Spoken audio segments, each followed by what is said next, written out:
The conference room buzzed with the usual pre-meeting energy as senior military officials filed in, their polished boots clicking against the marble floor of the Pentagon's most secure briefing chamber. The morning sun streamed through bulletproof windows, casting long shadows across the mahogany table that had witnessed countless decisions shaping global security. Colonel Marcus Thompson adjusted his tie and scanned the room, mentally cataloging the assembled brass. Defense Secretary Williams sat at the head of the table, his weathered face bearing the weight of recent intelligence reports from the Middle East. To his right, Admiral Richardson shuffled through classified documents, his silver hair catching the light as he prepared for what promised to be another grueling strategy session. But Marcus's attention was drawn to a woman sitting quietly in the corner, observing rather than participating in the pre-meeting conversations. She appeared to be in her late 40s, with graying brown hair pulled back in a simple bun and wearing a modest business suit that seemed almost out of place among the sea of dress uniforms. Her posture was relaxed yet alert, and there was something in her steady gaze that suggested she was absorbing every detail of the room's dynamics. "Who's the civilian?" Marcus whispered to Lieutenant Colonel Sarah Chen, who had just taken the seat beside him. Sarah glanced toward the corner and shrugged. "New Pentagon advisor, I think. Something to do with strategic planning. Been sitting in on meetings for the past week but hasn't said much."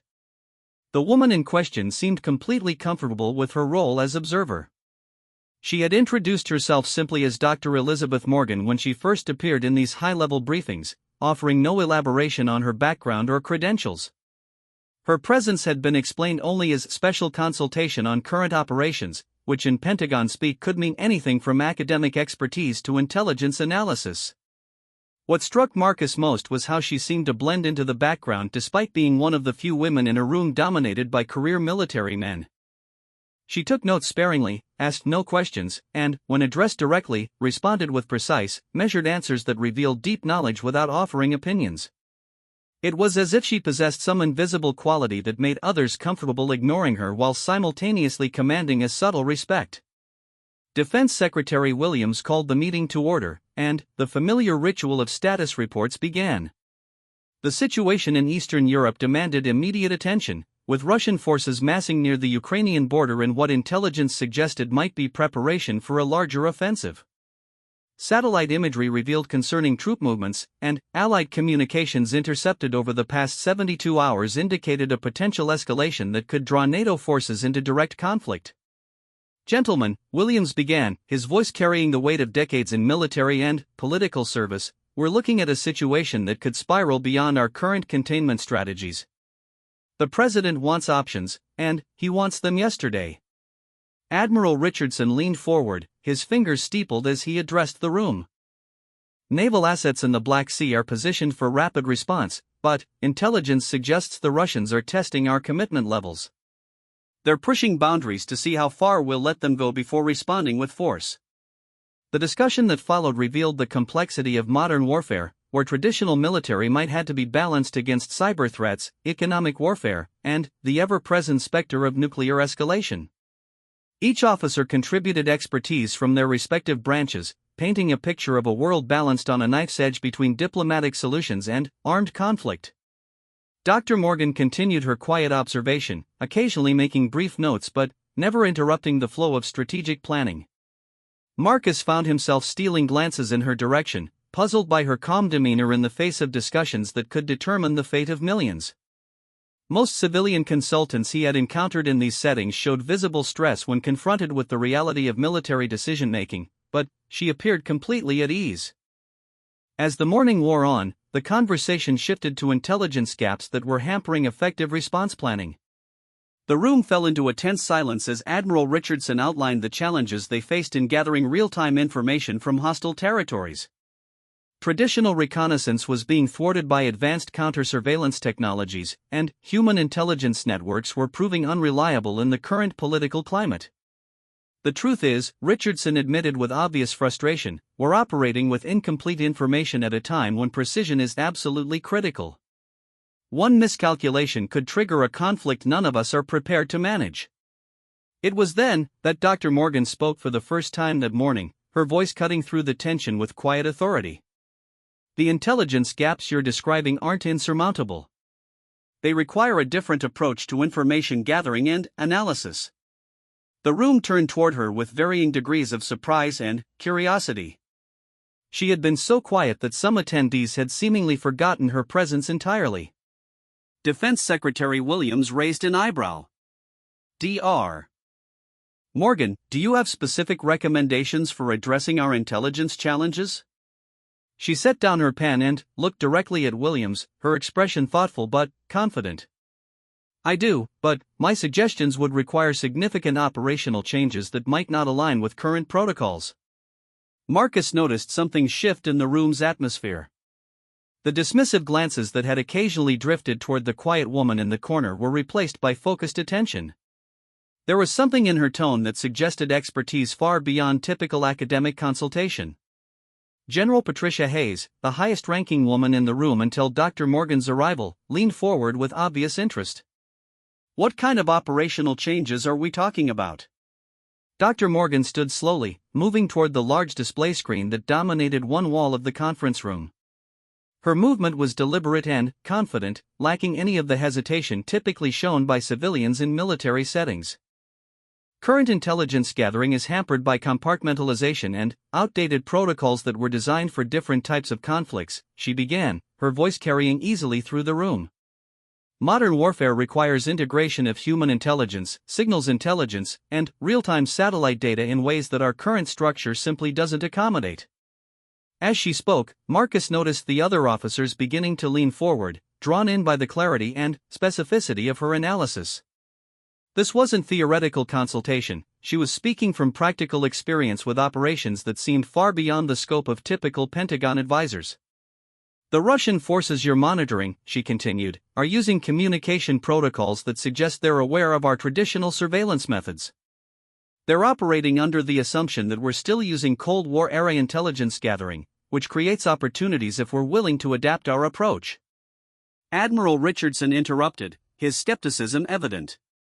Dr. Morgan, with respect, the intelligence community has been adapting to evolving threats for decades. What you're describing isn't exactly revolutionary thinking. She turned toward him with a slight smile that somehow managed to be both respectful and subtly challenging. You're absolutely right, Admiral.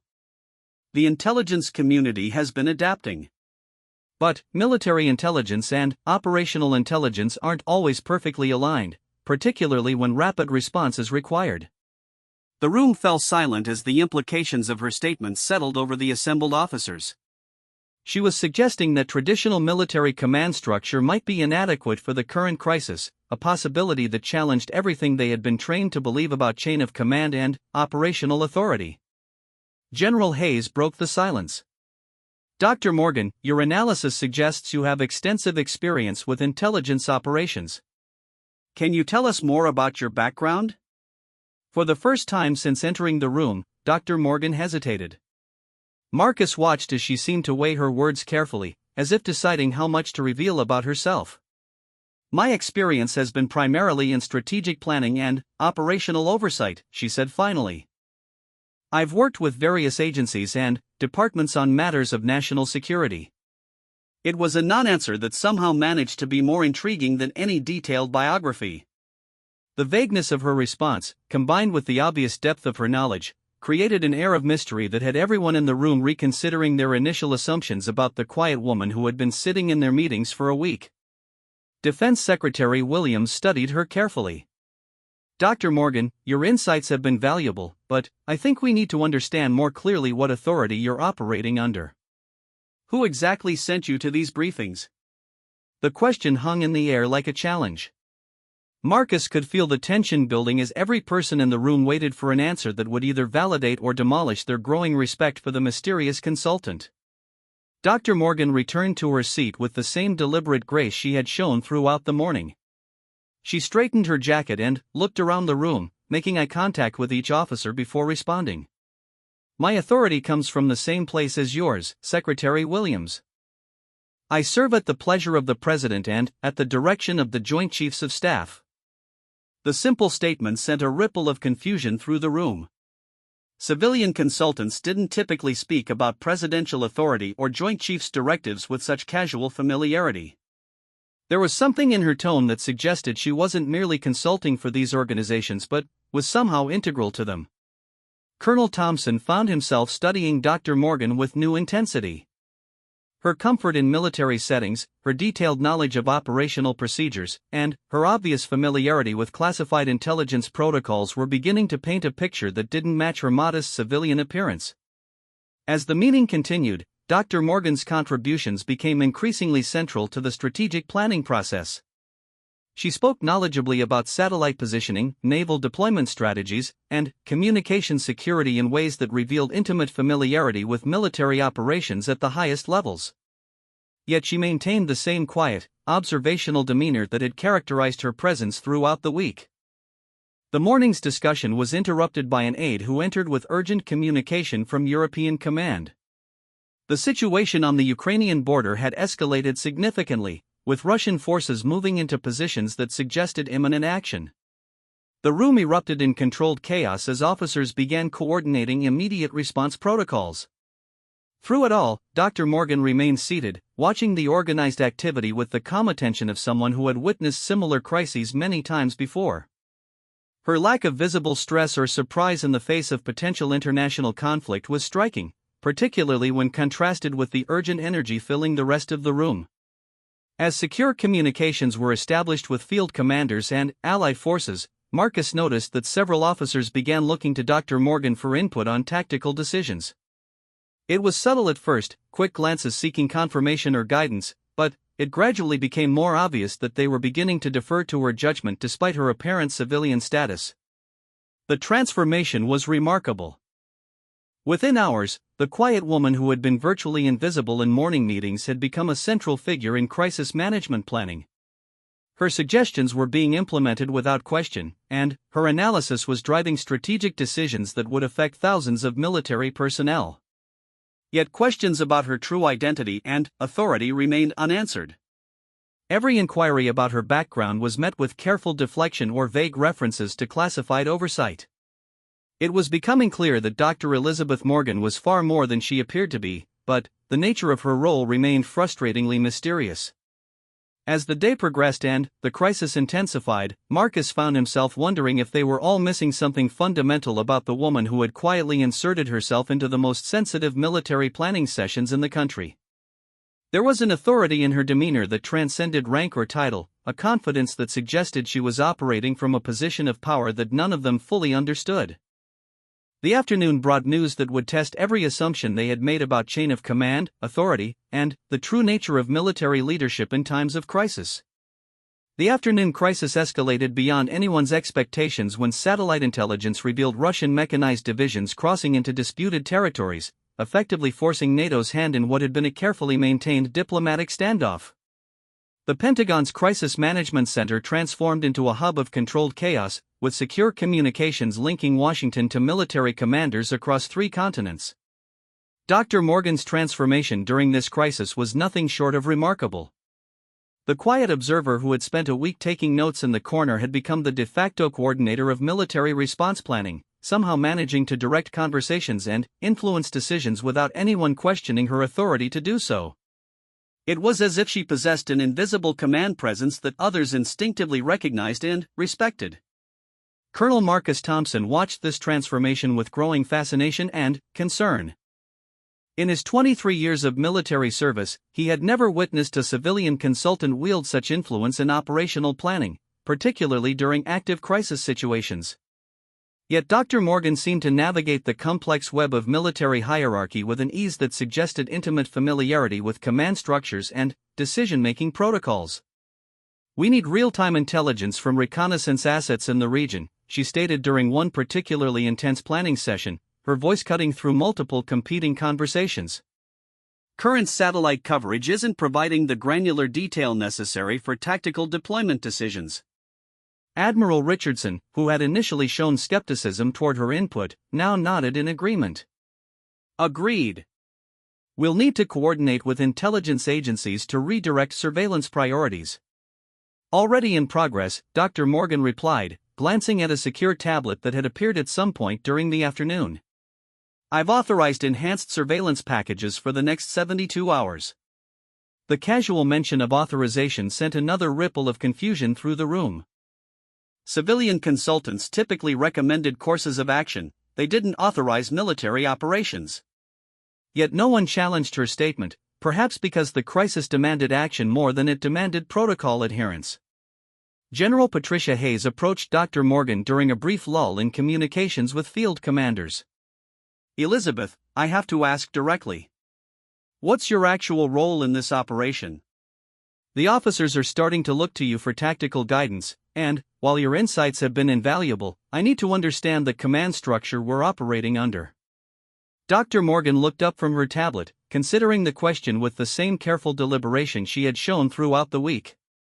Patricia, my role is whatever the situation requires it to be. Right now, that means ensuring our response is coordinated and effective. It was another non-answer that managed to be both completely honest and entirely evasive. General Hayes studied her colleague's face, searching for clues about the mystery that had been building since Dr. Morgan's first appearance in their meetings. That's not really an answer, Elizabeth. I've worked with Pentagon consultants for years, and none of them operate the way you've been operating today. You're making decisions that typically require flag officer authorization.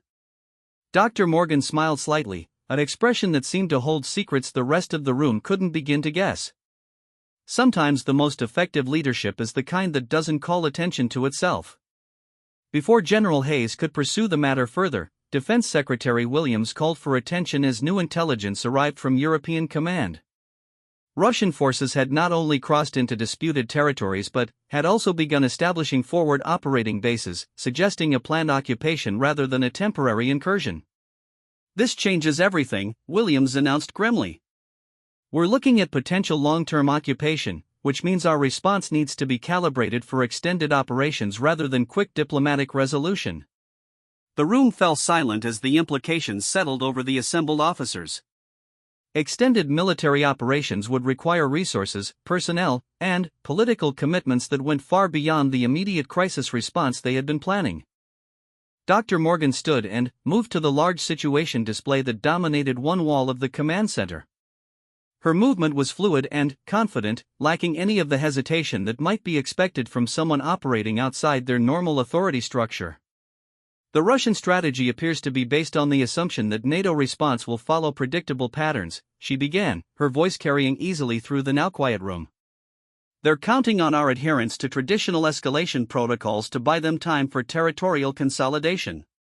She gestured toward specific locations on the digital map, highlighting strategic positions that seemed to form a pattern invisible to the others until she pointed it out. However, if we adjust our deployment strategy to account for non-traditional response patterns, we can disrupt their timeline and force them into reactive rather than proactive positioning. Admiral Richardson leaned forward, studying the tactical analysis she was presenting. Dr. Morgan, what you're describing would require coordination between multiple Allied commands and real-time adjustment of deployment schedules that are typically planned months in advance. Correct, she replied without hesitation. Which is why I've already initiated preliminary coordination with Allied command structures to ensure rapid response capability. The statement sent another wave of confusion through the room. Initiating coordination with Allied commands was a responsibility that typically fell to senior military leadership or State Department officials. Civilian consultants simply didn't have the authority or access required for such communications. Colonel Thompson found himself studying Dr. Morgan with renewed intensity. Her casual mentions of authorizations and coordinations suggested access to communication channels and decision-making authorities that were far beyond anything a typical consultant would possess. Yet she continued to present herself simply as an advisor, despite evidence that she was operating with significant independent authority. Lieutenant Colonel Sarah Chen, who had been monitoring communications with field units, looked up from her station with obvious confusion. "Ma'am, I'm receiving confirmations on deployment adjustments that I didn't know had been authorized. European Command is acknowledging receipt of new operational parameters." Dr. Morgan glanced at Chen's station with mild interest. The adjustments were necessary to maintain tactical flexibility in a rapidly evolving situation. But who authorized them? Chen pressed, her confusion evident. These are major operational changes that would typically require Defense Secretary approval and Joint Chiefs coordination. The room fell quiet as the question hung in the air. Every person present understood the implications of what Chen was describing. Unauthorized operational changes during an active crisis could result in court-martial proceedings, regardless of how well-intentioned or strategically sound they might be. Defense Secretary Williams stepped forward, his expression serious.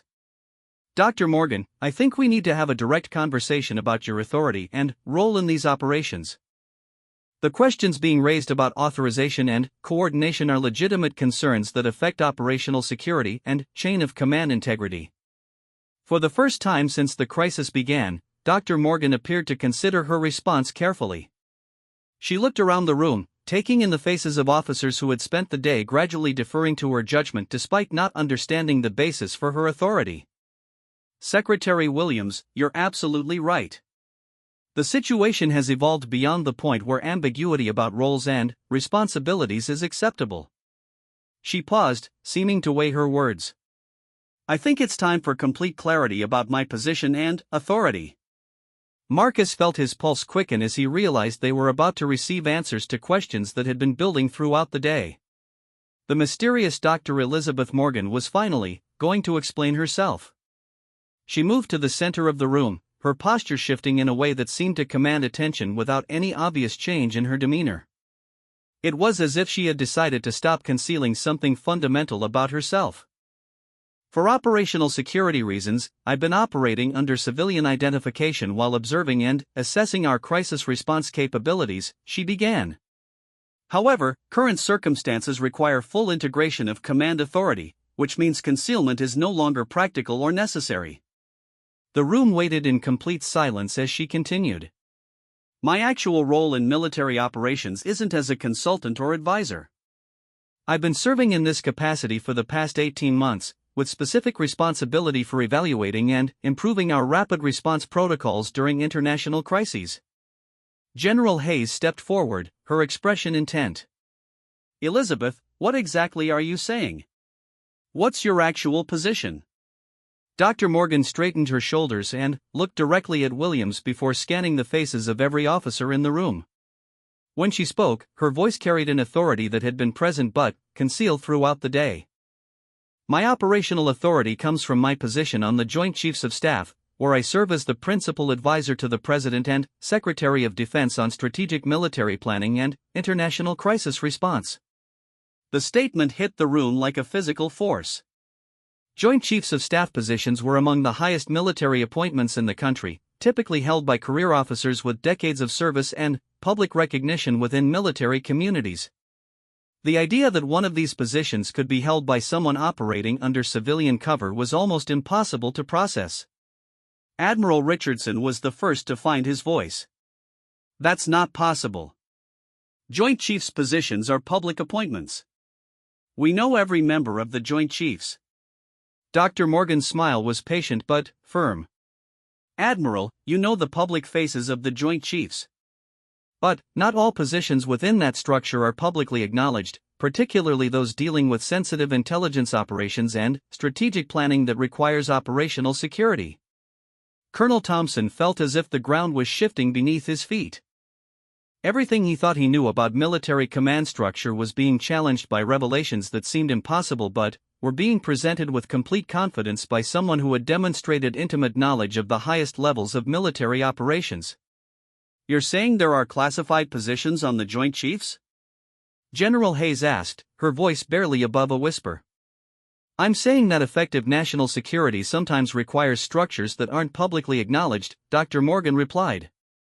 My position exists specifically to coordinate rapid response capabilities during international crises, with direct authority to authorize operational adjustments when time constraints don't allow for traditional consultation processes. The implications of her revelation were staggering. If she was telling the truth, then every authorization and coordination she had mentioned throughout the day had been legitimate exercises of actual military authority.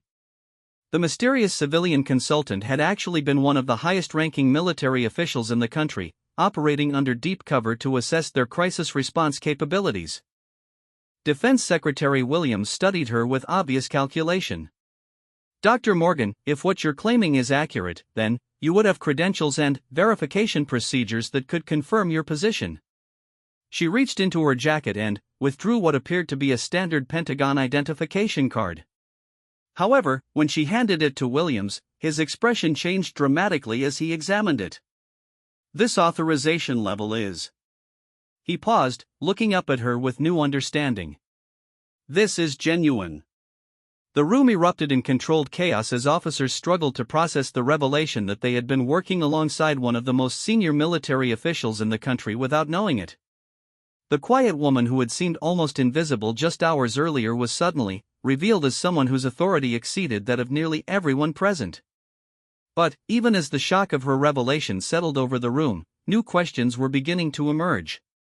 If Dr. Elizabeth Morgan was indeed a member of the Joint Chiefs of Staff, operating undercover to assess their capabilities, what did that assessment reveal about their readiness for the crisis they were currently facing?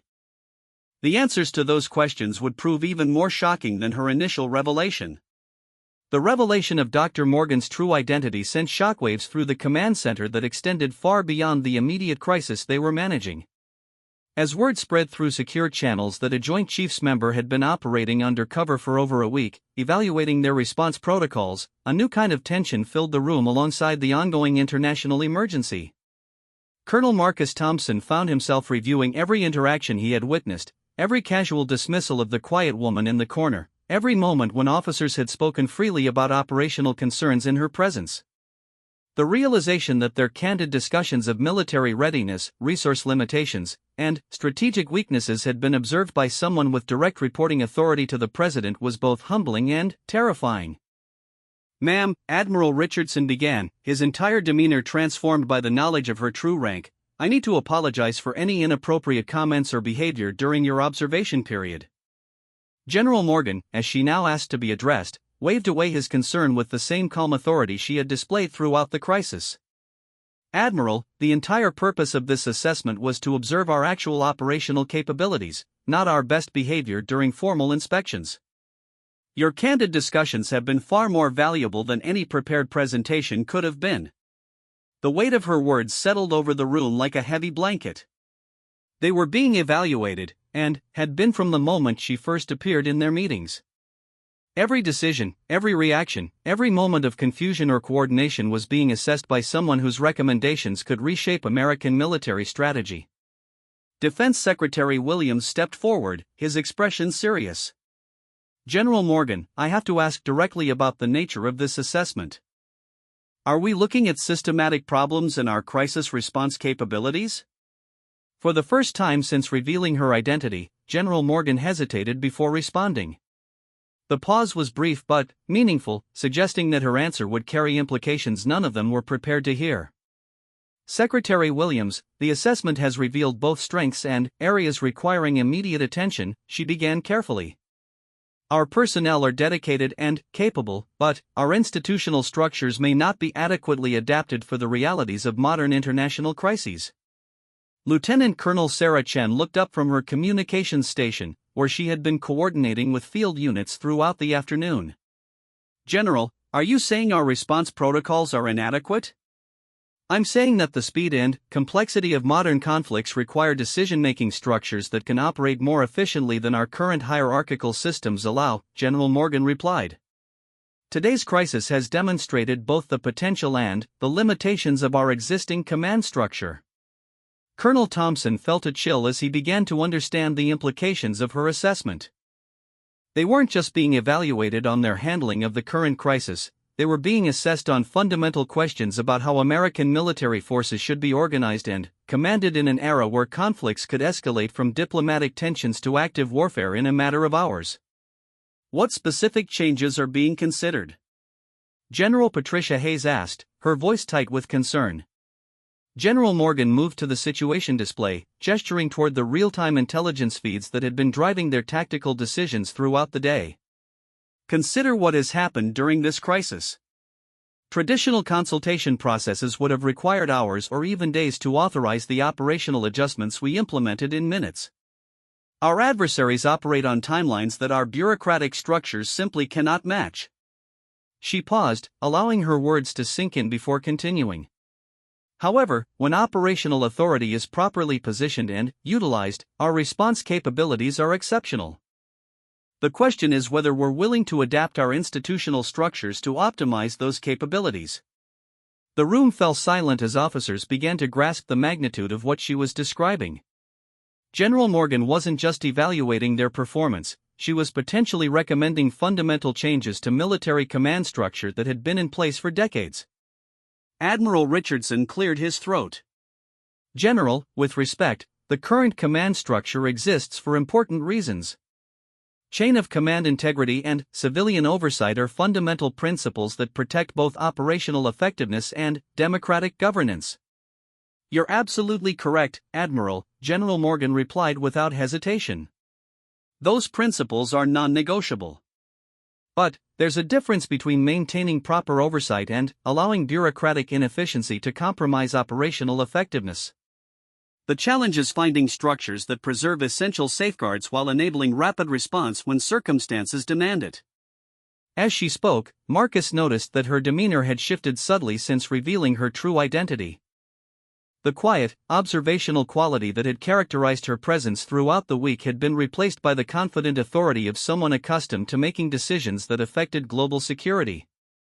Yet she maintained the same respectful, collaborative tone that had made her contributions valuable even when her authority was unknown.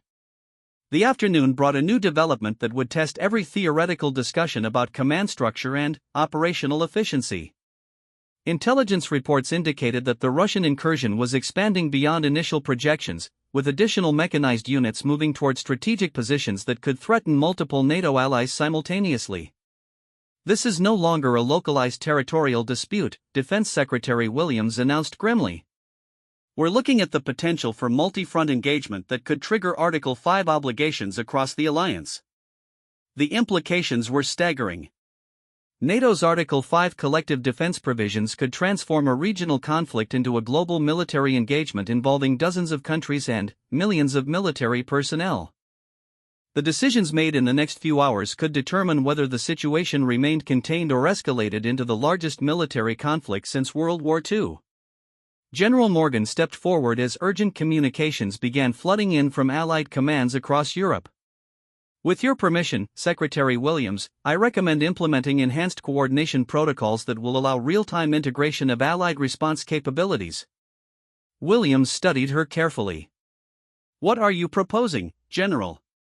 Temporary authorization for direct coordination with Allied command structures, bypassing traditional consultation delays that could compromise our ability to respond effectively to rapid developments. The room tensed as officers realized she was proposing to streamline military decision-making in ways that would concentrate significant authority in fewer hands. It was exactly the kind of operational efficiency she had been discussing, but implemented during an active crisis with global implications. General, Admiral Richardson interjected, what you're describing would effectively create an expedited command structure that operates outside normal oversight protocols. Not outside oversight, General Morgan corrected. But, with oversight adapted to operational timelines rather than administrative convenience. Every decision would be documented and reviewed, but authorization would occur concurrently with implementation rather than as a prerequisite to action. Colonel Thompson found himself fascinated by the practical demonstration of the theoretical discussions they had been having about command structure adaptation. General Morgan wasn't just evaluating their current capabilities, she was proposing to implement alternative approaches in real time during an actual crisis. General Hayes voiced the concern that was undoubtedly on everyone's mind. General Morgan, implementing untested command structures during an active international crisis carries enormous risks. If something goes wrong, the consequences could be catastrophic. You're absolutely right, Patricia, General Morgan acknowledged. But consider the alternative. If our traditional structures prove inadequate for the speed and complexity of this crisis, the consequences could be equally catastrophic. Sometimes the greatest risk is refusing to adapt when circumstances demand flexibility. Defense Secretary Williams stood quietly for several moments, weighing the competing considerations of operational necessity against institutional stability. The decision he made would set precedents that could reshape American military command structure for years to come. "General Morgan," he said finally, "I'm authorizing implementation of your enhanced coordination protocols on a temporary basis, with full documentation and immediate review procedures. We'll adapt our response structure to match the demands of the situation while maintaining essential oversight safeguards." The authorization transformed the command center's operational tempo immediately. Secure communications channels that typically required multiple approval stages were activated within minutes. Intelligence sharing protocols that normally took hours to coordinate were implemented instantly.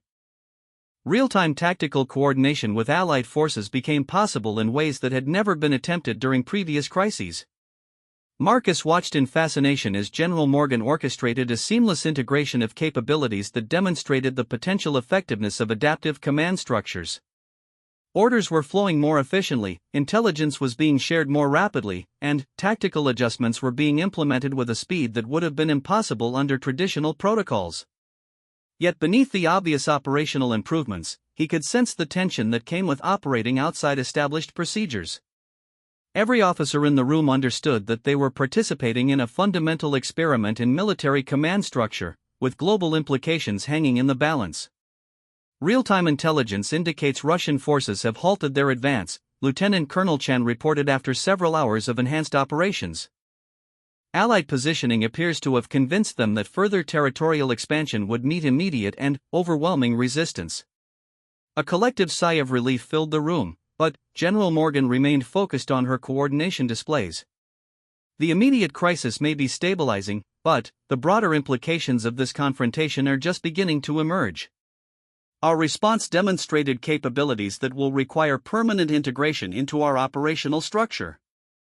Defense Secretary Williams approached her station. "General, I need your preliminary assessment of how these enhanced protocols performed under crisis conditions."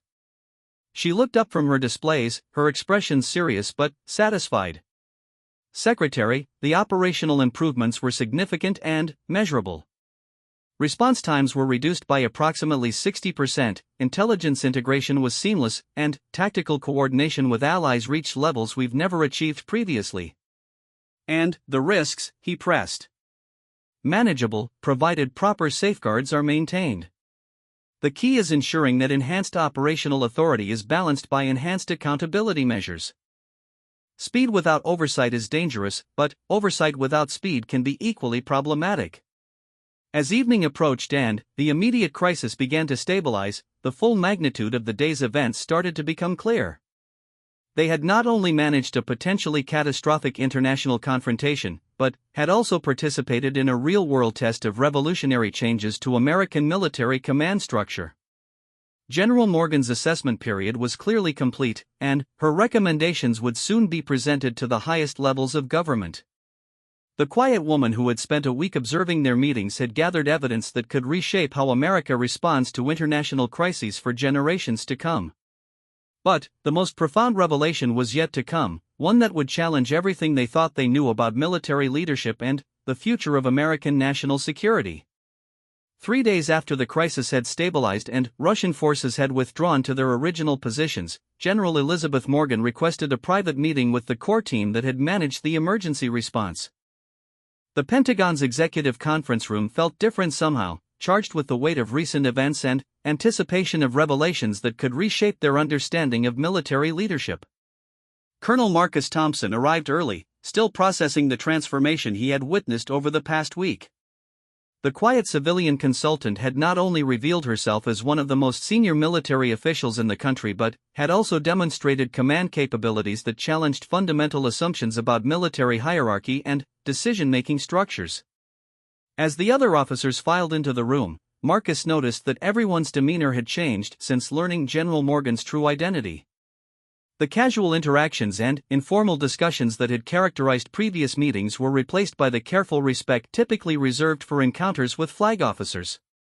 Yet General Morgan herself seemed unchanged, maintaining the same approachable professionalism that had made her contributions valuable even when her authority was unknown. Defense Secretary Williams entered last, carrying a thick folder of documents that suggested the day's discussion would involve far more than a simple debrief of recent events. His expression was serious but not grim, indicating that General Morgan's assessment had yielded significant findings without revealing catastrophic problems. Ladies and gentlemen, Williams began as he took his seat. General Morgan has completed her comprehensive assessment of our crisis response capabilities. Today's briefing will cover her findings and recommendations, some of which will require significant policy considerations at the highest levels of government. General Morgan stood and moved to the presentation display, her movements carrying the same confident authority that had emerged once her true role was revealed. She had exchanged her civilian business attire for dress military uniform, and the stars on her shoulders seemed to legitimize the command presence she had demonstrated throughout the crisis. Over the past 18 months, I've conducted similar assessments at military commands throughout our global operations, she began. This evaluation was unique because it occurred during an actual international crisis, providing real-world data about our response capabilities under genuine operational pressure. Admiral Richardson leaned forward, his curiosity evident. General, can you share how our performance compared to other commands you've assessed? That comparison reveals both encouraging and concerning patterns, she replied, activating a series of charts that displayed response time metrics, coordination efficiency ratings, and decision-making effectiveness measures. Our personnel capabilities consistently exceed expectations, but our institutional structures create bottlenecks that compromise operational effectiveness.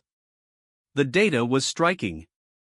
Response times varied dramatically depending on whether decisions followed traditional command hierarchy or utilized the streamlined protocols they had implemented during the crisis. Intelligence sharing efficiency showed similar patterns, with traditional channels creating delays that could prove critical during rapidly evolving situations. General Patricia Hayes studied the comparative data with obvious concern. General Morgan, these metrics suggest that our current command structure may be fundamentally inadequate for modern conflict scenarios. That's precisely the conclusion supported by data from multiple assessments, General Morgan confirmed. However, the solution isn't to abandon command structure integrity, but to evolve our institutional approaches to match the realities of contemporary warfare. She advanced to a new series of displays showing theoretical command structures that could maintain essential oversight while enabling rapid response capabilities. The models were complex but elegant, preserving democratic civilian control and accountability measures while streamlining operational decision-making processes. Colonel Thompson found himself both impressed and troubled by the implications of her presentation. The proposed changes would revolutionize American military command structure in ways that could improve effectiveness but might also concentrate power in concerning ways. General, he ventured, implementing these structural changes would require congressional approval and could face significant political resistance. Are we looking at theoretical recommendations or practical implementation plans? General Morgan's smile suggested she had been anticipating exactly that question. Colonel Thompson, the political challenges are significant but not insurmountable. The key is demonstrating that proposed changes enhance rather than compromise democratic oversight of military operations. Defense Secretary Williams opened his folder and withdrew a document bearing presidential seals and classified markings. General Morgan's assessment is part of a broader national security review that has been underway for the past 2 years. Her findings will inform policy recommendations that will be presented to Congress within the next 60 days. The revelation that General Morgan's assessment was connected to a presidential-level review of national security structures added new gravity to her findings. They weren't participating in theoretical discussions about military efficiency, they were contributing to actual policy development that could reshape American defense capabilities. Lieutenant Colonel Sarah Chen, who had been studying the efficiency metrics displayed on the screens, looked up with obvious concern. Ma'am, if these structural changes are implemented, how do we ensure that enhanced operational authority doesn't compromise the checks and balances that prevent military overreach? It was the question that everyone had been thinking but hesitating to ask directly. The balance between operational effectiveness and democratic governance was one of the fundamental challenges of military organization in democratic societies. General Morgan nodded approvingly at the question. Sarah, that concern is at the heart of every recommendation I'm making.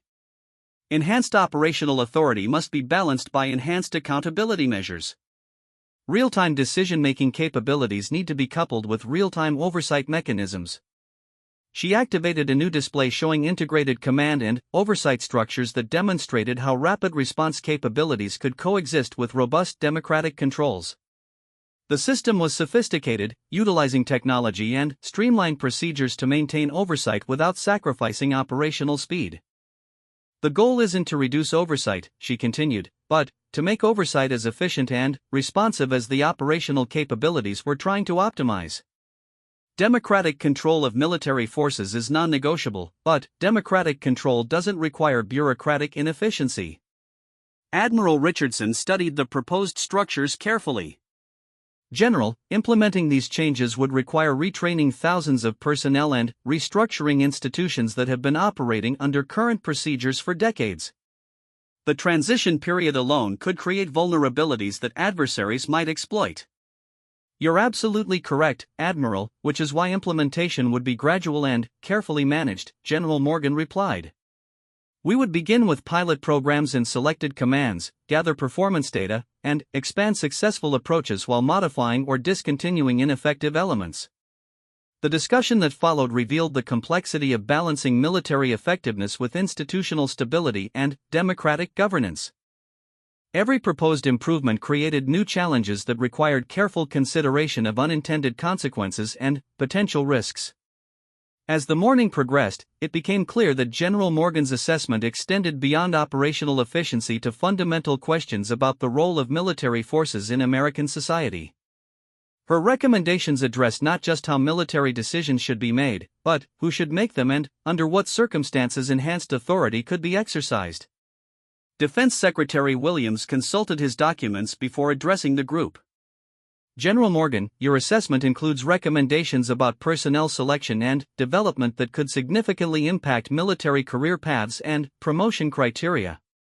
General Morgan's expression became serious as she transitioned to what was clearly the most sensitive aspect of her presentation.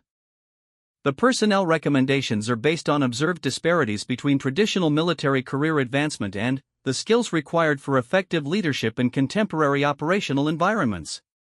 She activated displays showing career progression patterns, leadership competency assessments, and performance metrics that painted a complex picture of how military personnel development aligned with actual operational requirements. Traditional military advancement prioritizes experience and seniority, which provides valuable institutional knowledge and command maturity, she began. However, modern conflicts increasingly require technological sophistication, rapid adaptation capabilities, and integration skills that may not correlate directly with traditional career progression. The implications of her statement were profound. She was suggesting that the military's fundamental approach to identifying and developing leaders might be inadequate for contemporary challenges, requiring changes that could affect the careers and prospects of every officer in the room. General Hayes leaned back in her chair, processing the magnitude of what was being discussed. General Morgan, are you recommending changes to promotion criteria and command selection processes? I'm recommending comprehensive evaluation of how we identify and develop leadership potential, General Morgan replied carefully.